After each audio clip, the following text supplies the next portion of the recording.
పద్మవ్యూహంలో చిక్కుకొని వారి బాణాలకు తాను బలికాబోనన్నారు సీఎం జగన్. తాను అభిమన్యుని కాదని అర్జున్ని అన్నారు. అయితే సీఎం జగన్ అర్జునుడు కాదు భస్మాసురుడంటూ చంద్రబాబు కౌంటర్ ఇచ్చారు.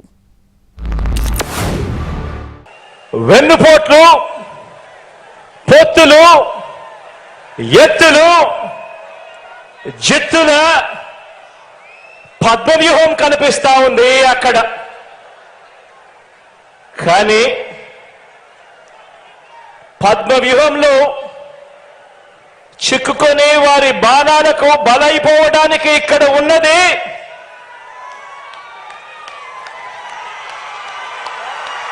అభిమన్యుడు కాదు, ఇక్కడ ఉన్నది అర్జునుడు.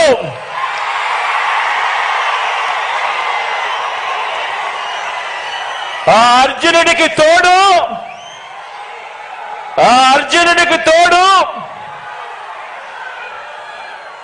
ప్రజలు, దేవుడి దయ. పురాణాన్ని గురించి మాట్లాడుతున్నాడు. నేను అభిమన్యుడిని కాను, అర్జునుడిని.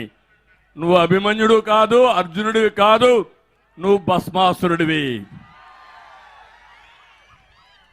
ఎవరైతే ప్రజలు ఓటేశారో వాళ్ళ నెత్తి మీద చేయబెట్టిన వ్యక్తివి నువ్వు.